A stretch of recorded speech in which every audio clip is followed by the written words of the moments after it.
Okay, so after ending chromosomal theory of inheritance हम लोगों ने खत्म कर दी थी। और बेटा उसके बाद जो हमारे पास अगला टॉपिक बनता है वो हमारे पास क्या बनता है, लिंकेज और रिकॉम्बिनेशन। जो आपको क्रॉस दिख रहा है बोर्ड पर समझ में अभी तक शायद कुछ नहीं आया है, वह आज आ जाएगा। हालांकि ये क्रॉस थोड़ा सा टफ है बट इतना भी नहीं है जितना हम लोग सोच के चलते हैं या फिर कुछ अलग ही बना देते हैं। एज सच कुछ नहीं है, बहुत ही सिंपल सा क्रॉस है और बहुत ही आराम से समझना है। बट इससे पहले आप मेरी बात को सुनिए। मॉर्गन और उसके कलीग्स को ये बात पता पड़ गई थी कि हमारे पास बेसिकली जो वेरिएशन आती है ना, ये कहीं ना कहीं जो क्रोमोसोम्स में क्रॉसिंग ओवर होती है उसकी वजह से आती है। क्योंकि इनके टाइम पर हमारे पास मियोसिस में क्रॉसिंग ओवर का फंडा पता लगा जा चुका था और एडवांसमेंट भी चल रही थी। तो मेंडल साहब ने कुछ क्रॉस करे थे, वैसे उन्होंने ड्रोसोफिला मेलानोजेस्टर पर करे थे और ये मैंने आपको बताया था पिछले लेक्चर में कि इसी पर क्यों करे थे। अब जब उन्होंने ड्रोसोफिला पर क्रॉस करे थे तो उन्होंने कुछ प्रोजेनी ली थी और उसमें कुछ रिजल्ट देखे। वैसे उन्होंने क्या रिजल्ट देखे थे, पहले इस चीज को समझ लेते हैं और उसके बाद उन्होंने क्या क्या चीज बोली ये देख लेते हैं। उन्होंने कहा कि क्रोमोसोम अगर आप ऐसे समझते हैं तो इसमें एसोसिएशन ऑफ जीन इस तरीके से भी हो सकता है यहाँ पर और यहाँ पर भी हो सकता है यहाँ पर और यहाँ पर भी हो। मतलब जीन क्रोमोसोम पर कहीं पे भी लोकेटेड हो सकता है, राइट।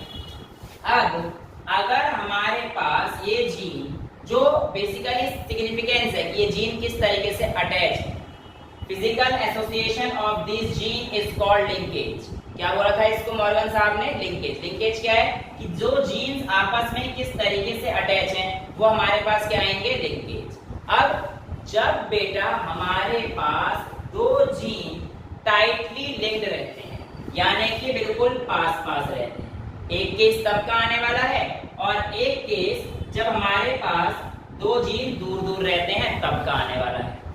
अब जब हमारे पास क्रॉस होगा और बिल्कुल पेरेंट जैसे दिखने वाले आएंगे वो तो पेरेंटल होंगे, बिल्कुल पेरेंट की तरह दिख रहे हो तो पेरेंटल होंगे। और जब लिंक्ड जीन्स में क्रॉसिंग ओवर होती है यानी कि इसका क्रॉस कराएंगे तो मान के चलो दूसरा कोई जीन आया वो कुछ ऐसा था, अब उसके जीन ये वाला तो क्रॉसिंग ओवर कर गया पर ये वाला एक्सप्रेस नहीं हो पाया। अभी देख इसको ऐसे समझते हैं, ये आपके पास क्रोमोसोम है बेटा, एक क्रोमोसोम, इसका एक यहाँ पर है, ठीक है, और दूसरा जीन इससे टाइटली लिंक्ड है, राइट। अब यहाँ पर हमारे पास क्या हुआ, दूसरे क्रोमोसोम ने क्या किया, क्रॉसिंग ओवर। देखो क्रॉसिंग ओवर इस पॉइंट पे होगी, दोनों जीन सेपरेट हो जाएंगे तो आपके पास ये चीज सेग्रीगेट हो जाएगा, पर इसके चांस तो कम है। अगर मान के चलो इस वाले क्रोमोसोम ने क्रॉसिंग ओवर इस पॉइंट पर ना कर यहाँ पे क्रॉसिंग ओवर कर दिया तो पूरा का पूरा पेरेंट ही आ जाएगा ना, क्योंकि आपके पास ये जीन बेसिकली वेरिएशन का कॉज क्या है, ये जीन ही तो है। जब जब ये जीन सेग्रीगेट होंगे तब तब वेरिएशन आएगी। हालांकि अभी आप लोगों को थोड़ा कंफ्यूजन लग रहा होगा, पर जब मैं क्रॉस कराऊंगा तो ये सारी चीजें दूर होने वाली है। 2-4 मिनट के अंदर जो पहले थ्योरी पढ़ लेते हैं क्या कहता है, उसके बाद मैं आपको क्रॉस समझा दूंगा, आपको बहुत इजीली समझ में। लिंक्ड और अनलिंक्ड पढ़ाओ। लिंक्ड कहां बेटा, तो हमारे पास लिंकेज बेसिकली इट होता है how closely the genes are interacting with each other, इसको हमने लिंकेज बोला, राइट। अब लिंकेज करते समय जैसे पेरेंट थे, अगर वैसे ही बच्चे आ जाते हैं तो उसमें नॉर्मल पेरेंटल कैरेक्टर ओबे करते हुए दिखाएंगे। लेकिन ऐसे केस में जहां पर उन्होंने सेक्स क्रोमोसोम को इस्तेमाल किया था वहां पर कुछ क्रॉस ऐसे भी देखे गए जो कि नॉन पेरेंटल, क्या थे, नॉन पेरेंटल। और इस चीज को उन्होंने बोला रिकॉम्बिनेंस। क्या बोला, रिकॉम्बिनेंस। कि लिंकेज में जब आपके पास नॉन पेरेंटल कॉम्बिनेशन आने वाला है उसको उन्होंने क्या बोला, रिकॉम्बिनेंट। आइए क्रॉस की मदद से समझते हैं, ध्यान से सुनना, बहुत ही सिंपल सा क्रॉस है। ये आपके पास पेरेंटल जनरेशन है, ये आपके पास नॉर्मल F1 जनरेशन आई है और ये आपके पास बेसिकली दोनों ही F2 जनरेशन। कोई भी कितना कंफ्यूज करे, ये दोनों ही F2 जनरेशन है, आप लोगों ने कंफ्यूज नहीं होना, राइट। अब यहाँ पर देखिए ये सारे किसके हैं आपके पास, फीमेल के, और ये सारे क्या है, मेल के। बेसिकली ये वाला जीन हमें बताना चाह रहा है कि सारा का सारा कैरेक्टर सिर्फ और सिर्फ एक ही जीन पर है, ये तो बेचारा कुछ करके ही नहीं चल रहा। देखो खाली है हर जगह, जहां जहां पे आपको रेड दिखाई दे रहा है ये खाली है, यानी कि बेचारा कुछ कैरी करके नहीं चल रहा है, इसको किसी के साथ ही भेज दो, इसका कोई अपना एक्सप्रेशन है ही नहीं। जहां जहां पर आपको ब्लैक मैंने दिखाया है वो आप समझिए सारे रिसेसिव हैं, जहां जहां पर ब्लू दिखाया है बेटा वो आप समझिए सारे डोमिनेंट हैं, जहां जहां पर मैंने ग्रीन दिखाया है ये आप लोगों के लिए भी सरप्राइज है। वेल अभी हम लोग बात करते हैं आगे क्या होने वाला है। ये हमारे पास क्रॉस दिया गया येलो बॉडी और व्हाइट आईड का, ये रिसेसिव कैरेक्टर है बेटा। आपकी किताब में इसे व्हाइट लिखा गया है, व्हाइट जहां पे भी आएगा वो ब्राउन बॉडीड और रेड आईड का होगा, और ये आप लोगों को पता है नॉर्मल डोमिनेंट क्रॉस की तरह अपने आप को एक्सप्रेस करेगा ही करेगा, ठीक है। सबसे पहले मैंने क्या करा, यहाँ पर देखिए बेटा क्रॉस बनाया तो ऑब्वियसली बात है दो ही तरीके के गैमेट आ सकते हैं, एक तो इसका इसके साथ आ सकता है और एक इसका इसके साथ आ सकता है। अब इसके साथ भी सेम ही बनेगा, तो मैंने एक ही गैमेट जो टाइप्स ऑफ गैमेट थे वो यहाँ पे ले लिए कि आपके पास बेसिकली जो F1 जनरेशन आएगा एक इसका और इसका आएगा, यानी कि येलो व्हाइट और रेड के साथ। तो येलो और व्हाइट बेसिकली रेड कोई एक्सप्रेशन नहीं था, इसलिए आपके पास पहली प्रोजेनी क्या मिली आपको, येलो और व्हाइट मिल गई, क्लियर है। और दूसरी प्रोजेनी देखो इसका इसके साथ, तो येलो व्हाइट और व्हाइट प्लस डब्ल्यू प्लस, तो बेसिकली ये आपको कैसे मिलेगी, ब्राउन और रेड, क्योंकि मैंने आपको बताया था कि जहां पर भी डोमिनेंट जीन होगा वो अपने आप को एक्सप्रेस कर जाएगा। ये तो आप लोगों को आराम से गैमेट के बाद F1 जनरेशन तक सारी चीजें समझ में आ गई। तो मतलब F1 में आपने सिर्फ दो निकाले बेटा, निकल के चार, पर टाइप तो ये निकलेंगे ना, सिर्फ दो। हाँ मतलब मैंने दो ही निकाले, बाकी दो और बनेंगे, ऐसे निकालते रहना। तो इसमें तो F1 जनरेशन में सेम नहीं है। हाँ मतलब येलो और व्हाइट तो आ रहे हैं बेटा, कैसी बात कर रहे हैं, येलो व्हाइट आ रहा है, बाप की तरह है, माँ की तरह है, ये ब्राउन रेड इसी तरह है, सेम ही तो आ रहा है। कहानी तो यहाँ चेंज होगी, इसे हम लोग अभी देखेंगे। देखते हैं क्या था बेटा, आप देखो यहाँ आप लोगों को अभी कुछ देर पहले मैंने लिंकेज कहा, अब ध्यान से सुनिए। जब हमारे पास जीन्स क्लोजली लिंक्ड रहते हैं, देखो यहाँ पर और यहाँ पर, तो इन दोनों जीन्स के हटने का चांस तभी है जब आपके पास क्रॉसिंग ओवर इस पॉइंट पर कहीं पर हो, तभी ये दो जीन्स आपस में हट सकते हैं। यहाँ पर अगर आप इन दोनों क्रॉस में एक बड़ी चीज ऑब्जर्व कर पा रहे हैं तो वो है इन जीन्स की पोजीशन।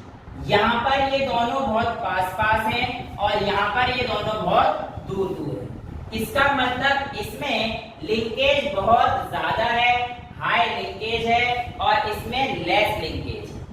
अब इसमें हाई लिंकेज होने की वजह से अगर हमारे पास इसी पॉइंट पे क्रॉसिंग ओवर होगी तब तो ये दोनों जीन हट जाएंगे और हमें वेरिएशन दिखेगी, वरना वेरिएशन नहीं दिखेगी, बट चांस तो है। तो एक्चुअल में क्या करते हैं, ये जो येलो व्हाइट और ब्राउन व्हाइट रेड आइड है इसका क्रॉस हम लोग कराते हैं। क्या कराते हैं, इसका क्रॉस कराते हैं।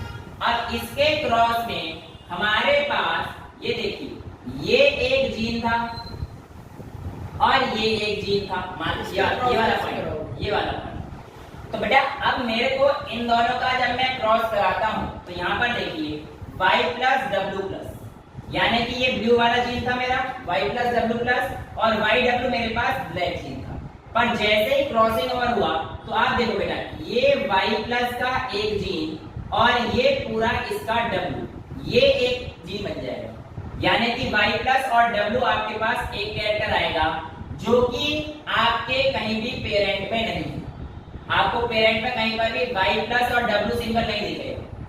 ये जो y प्लस और w आया ये आपको यहाँ पर दिखा y प्लस और w। और बेटा ऐसी प्रोजेनी जो पेरेंट में तो नहीं होती और F2 में आ जाती है, इसी को हम लोग कहते हैं रिकॉम्बिनेंट या नॉन पेरेंटल जीन।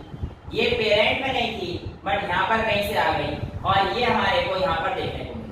तो y प्लस डब्ल्यू। अच्छा एक बार देखिए, इस y के साथ अब इस पॉइंट से ये वाला जीन जा रहा है, ये पॉइंट तो क्रॉसिंग ओवर का पॉइंट था, ठीक है, और यहाँ पे ब्लू कलर का पॉइंट था बेटा।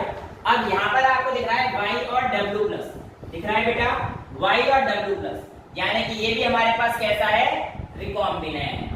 अब हमारे पास केस क्या आएंगे, चार जो गैमीट बनेंगे वो कौन कौन से आएंगे, आइए देखते हैं इसकी इमेज से। यानी कि जब ये क्रॉसिंग ओवर हो रहा है एक ही बॉडी के अंदर तब क्या कहानी, बाप बाद में आएगा बेटा, बाप कभी करेंगे काम बाद में आएगा उन्होंने। अब इसके जो चार गैमीट बने, दो तो एक ये बन गया एक ये बन गया। तो देखो वाई डब्ल्यू हमारे पास एक ये मान लिया, और जो दूसरा वाई प्लस डब्ल्यू प्लस हमारे पास ये हो गया, और जो इसके जो दो पेरेंटल बने वाई प्लस डब्ल्यू वो ये आ गया, और वाई और डब्ल्यू प्लस आपके पास ये आ गया।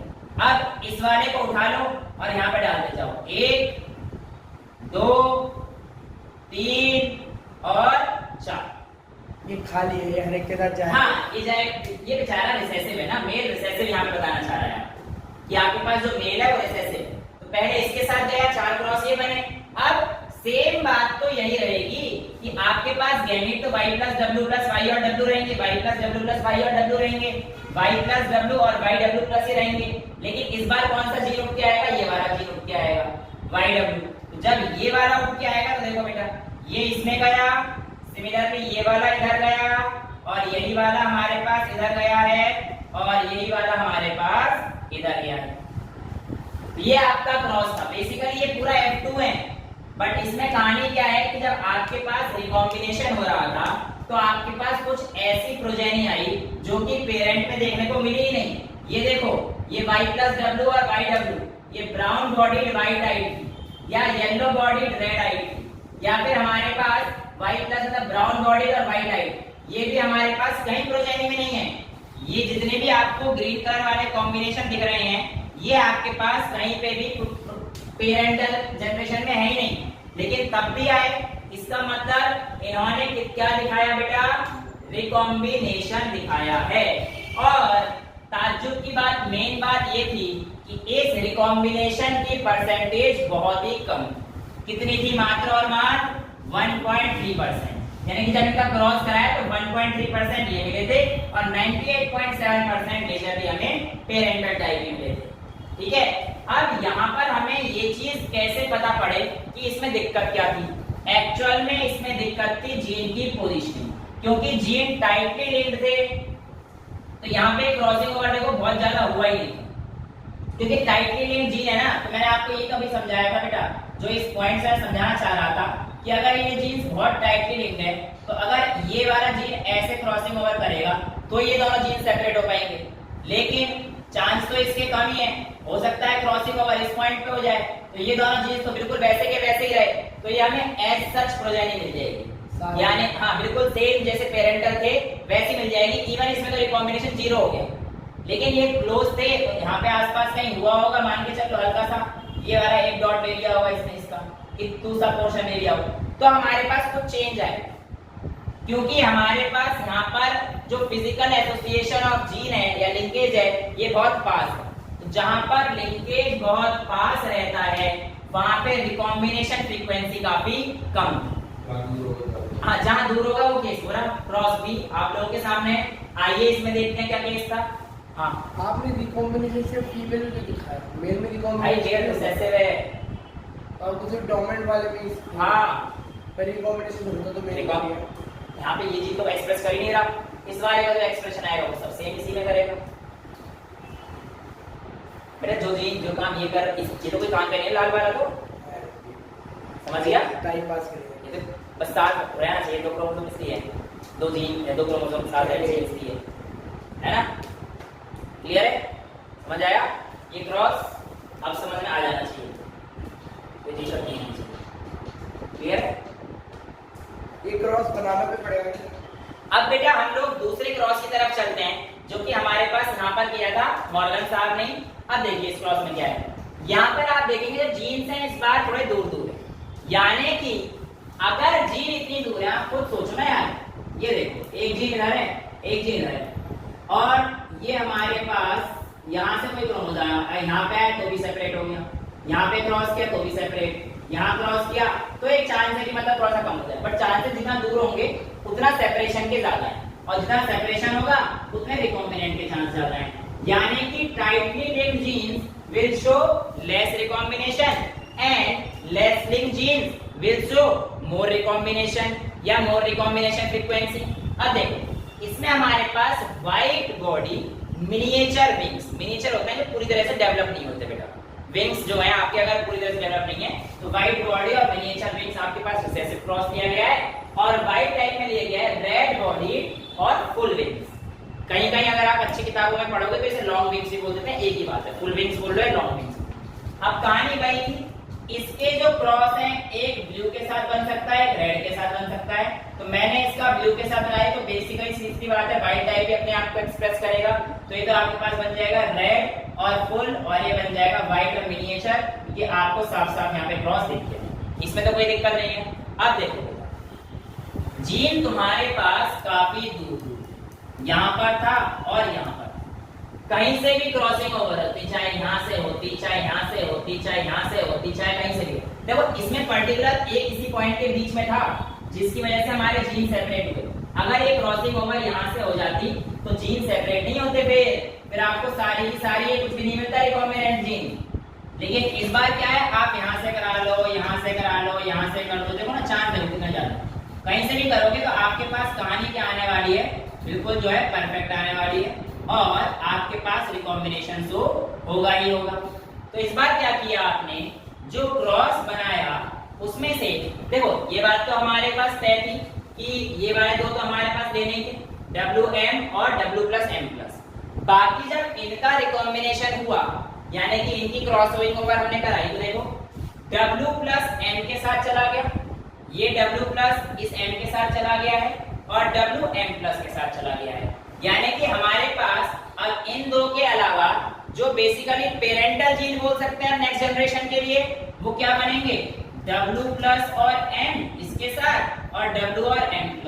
और ये भी बिल्कुल उसी प्रकार से किसी भी पेरेंट में हमारे पास नहीं था। लेकिन अब क्रॉस कराओ बेटा, यहाँ पर देखो W+M+ तो हमारे पास ये आ गया, और WM ये आ गया, W+M हमारे पास ये आ गया, और WM+ यहाँ से जो क्रॉसिंग ओवर करके आया वो हमारे पास ये। पहले इस बॉडी के ये वाली प्रोजेनी को उठाइए और यहाँ पे लगाइए, तो आपको वाइट टाइप मिलेगा, क्योंकि आपको पता है किसी से कोड नहीं करता। फिर यहाँ पे लगाओ तो आपको मिनिएचर और रेड मिलेगा। ये मिनिएचर और रेड किसी भी पेरेंटल में नहीं, तो इसने भी रिकॉम्बिनेशन शो किया। फिर यहाँ पर कराएंगे तो व्हाइट और मिनिएचर ये था, यानी कि ये रिकॉम्बिनेंट नहीं है, ये रिकॉम्बिनेंट नहीं है। बट ये देखो व्हाइट और फुल, रेड फुल तो था, व्हाइट फुल कहीं नहीं था। ये कैसा है हमारे पास, रिकॉम्बिनेंट वाला है। सिमिलरली इस जीन को यूज कर लिया हमने, अब इस वाले जीन को यूज करने की बारी है। यही 4 क्रॉस बनाएंगे, 1 2, ये देखो इसमें 1 2 3 4, और ये देखो 3 4 बिल्कुल सेम है। और इसका ये WM उठा लीजिए वाला, इसको यहाँ पे लेके आइए तो आप देख पाएंगे कि यहाँ पर क्या बना, व्हाइट टाइप, जो कि हमारा पेरेंट की तरह था। इसको यहाँ पर लेके आएंगे व्हाइट मिनिएचर, ये भी पेरेंट की तरह था। लेकिन यहाँ पर जब लेके आओगे व्हाइट फुल, यानी कि व्हाइट बॉडी फुल विंग्स या रेड बॉडी मिनिएचर विंग्स, आपको कहीं भी पेरेंटल जनरेशन में नहीं देखने को मिलता। तो कुल मिला के ये थी, जब यहाँ पर रिकॉम्बिनेशन फ्रीक्वेंसी देखी गई इस क्रॉस की, तो रिकॉम्बिनेशन फ्रीक्वेंसी देखी गई, यानी कि नॉन रिकॉम्बिनेशन मतलब जो पेरेंट की तरह नहीं थे, ऐसी प्रोजेनी कितनी आई, 37.2% है।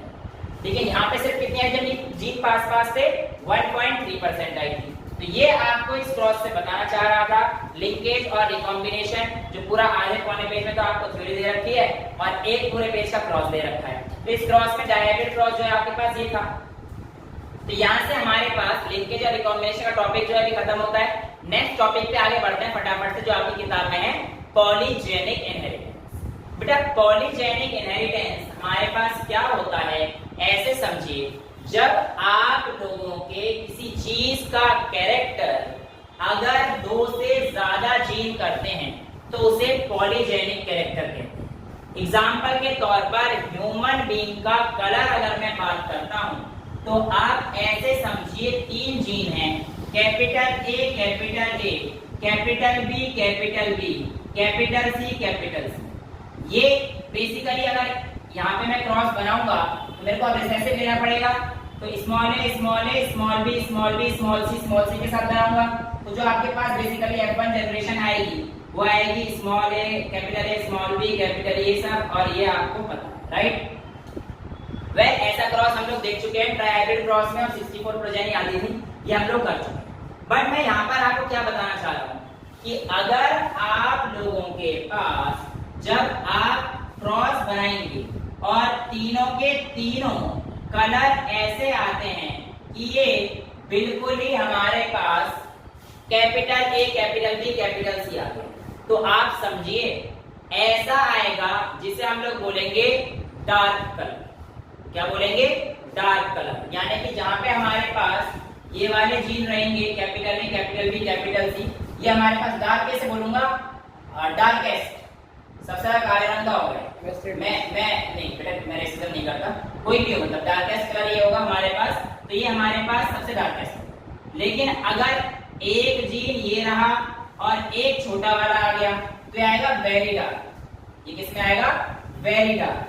अब इसके बाद आपके पास कैसे आ सकते हैं कि आपके पास ये तो हमारे पास ऐसे आ गया और एक जीन है तो ये आएगा डार्क, राइट। तो इस तरीके से जब बिल्कुल आपके पास छोटे वाले ये आ जाएंगे, ए ए बी बी सी सी, इसे कहते हैं बेटा एल्बिनिज्म, बिल्कुल सफेद, इसे कहते हैं एल्बिनिज्म। और ये वाला जो हमारे पास आएगा ये क्या हो जाएगा? डार्क। अब इसके कॉम्बिनेशन जब आपके पास 6 के 6 यानी कि 6 के 6 डोमिनेंट होंगे तो सबसे ज्यादा डार्केस्ट, 5 आएंगे तो डार्क, 4 डोमिनेंट जीन आएंगे तो 5 आएंगे तो वेरी डार्क कर लेते हैं। देखो ऐसा कर सकते हैं, 6 डार्केस्ट, यानी कैपिटल है, कैपिटल है, capital D, capital B, capital C, capital C. और अगर 5 आएंगे तो वेरी डार्क।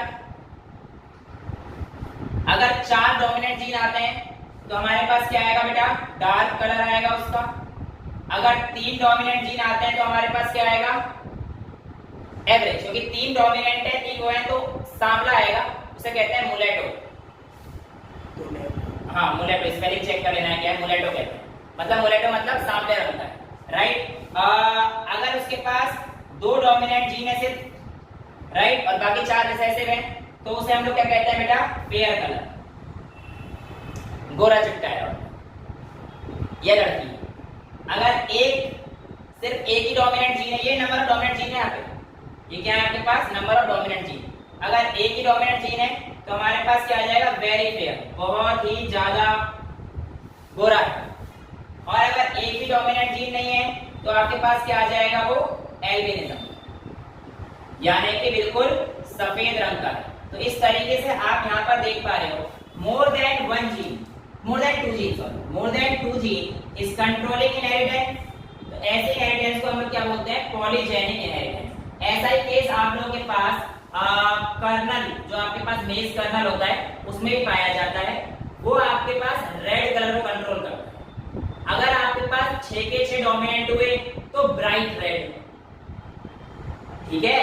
कर्नल कलर इन मेज जो आता है उसका एग्जांपल ही पॉलीजेनिक इनहेरिटेंस बनता है। उसमें अगर 6 के 6 डोमिनेंट हुए तो ब्राइट रेड, अगर ये हुए तो वेरी रेड, ये हुए तो रेड, ये हुए तो पिंकिश मान लो, रेड और मतलब पिंकिश मान लो, फिर ये हो जाएगा लाइट पिंक, ये वेरी लाइट पिंक और ये व्हाइट, ठीक है। तो इस तरीके से हमारे पास ये आपको पॉलीजेनिक इनहेरिटेंस के केस में देखने को मिलता है, जहां पे 2 से ज्यादा जीन किसी एक कैरेक्टर को कंट्रोल करते हैं, वो हमारे पास किसमें आने वाला है बेटा? Polygenic inheritance. तो ये आपके पास लिंकेज था। हाँ, नंबर ऑफ लिंकेज ग्रुप अगर आपसे पूछता है तो वो n के बराबर होते हैं, और n आपको पता है आपके पास क्या रहता है, पिछले टाइम से आप जानते हुए आ रहे हैं। और इसके अलावा हाँ, एक चीज और जो चीज रह गई है वो ये है कि अल्फ्रेड स्टर्डिवैल्ड, कौन थे साइंटिस्ट का नाम? अल्फ्रेड स्टर्डिवैल्ड। ये मॉर्गन के स्टूडेंट थे, उन्होंने इस रिकॉम्बिनेशन टूल का इस्तेमाल करते हुए बेटा जेनेटिक मैप्स बनाए हैं। क्या बनाए हैं? Genetic map. मान के चलो आपसे कोई कह देता है कि आपके पास 3 क्रोमोसोम लिंक और उसमें इस तरीके से दे रखे हैं कि ए और बी के बीच में तो 20 यूनिट है या 30 यूनिट मान लो, यानी कि ए और बी के बीच में कितने मैप यूनिट की दूरी है? 30 मैप यूनिट की दूरी है। और फिर कहता है कि ए और सी में 15 मैप यूनिट की दूरी है। तो आपसे कहता है कि बताओ ए, बी और सी की पोजीशन क्या है, तो आप ऐसा नहीं बता सकते। लेकिन जब मॉर्गन ने क्रॉस को देखा और देखा कि जीन्स टाइटली लिंक्ड है या क्लोज लिंक्ड है, तो इसके हिसाब से उसने जो है क्रॉस बनाया। एसीबी क्रॉस कैसे बनाया ये अभी हम लोग नहीं कह सकते एसीबी का। क्यों? देखो आपको ये बात पता पड़ गई कि आपके पास ए और बी के बीच में ये 30 centimetre, sorry 30 centimetre 30 unit, 30 map unit A और बी। अब इसने कहा है ए और सी के बीच में 15 मैप यूनिट, अगर ये बोलता ए के लेफ्ट में है तब तो हम लोग इधर लगाते, अगर ये बोलता ए के राइट में है तो आपके पास राइट में लगाते, लेकिन इसने बोला नहीं, तो इसके अगर हमें दोनों पॉसिबिलिटी देनी पड़ेगी, यानी कि सी की पॉसिबिलिटी एक इनके बीच में भी हो सकती है, 30 के बीच में 15 तो आ सकता है, तो यानी कि हमारे पास कितना आ जाएगा 15, तो यहाँ पे सी। एक जो पॉसिबिलिटी आएगी वो आएगी आपके पास ए सी बी, राइट। दूसरा ये भी हो सकता है कि जो ए सी का 15 दे रखा है तो ये यहाँ से यहाँ पर भी तो हो सकता है, यानी कि इस तरफ ये ऐसे और ये ऐसे, तो ये 15 हो जाएगा, ये इधर सी आ जाएगा, इधर ए आएगा, इधर बी। देखो कंडीशन तो यहाँ पे फॉलो हो रही है कि ए और बी के बीच में 30 है और ए और सी के बीच में 15 है। जब तक सी की पोजीशन स्पेसिफाइड नहीं है तो आपके पास ये दो पॉसिबिलिटीज आपको नजर आ जाएगी, या तो सी ए बी बनेगा या फिर ए सी बी बनेगा, लेकिन इनके अलावा और कोई तीसरी चीज नहीं बन सकती। इस जेनेटिक मैपिंग का इस्तेमाल जो हम लोग ह्यूमन जीनोम प्रोजेक्ट जो हमने किया था, जो कि अभी हाल ही में कंप्लीट हुआ था, बहुत ज्यादा टाइम नहीं हुआ था, है ना, उसमें काफी इस्तेमाल आया था अल्फ्रेड स्टेटमेंट का ये तरीका, और आई होप आप लोगों को ये सारी चीजें समझ में आई होंगी।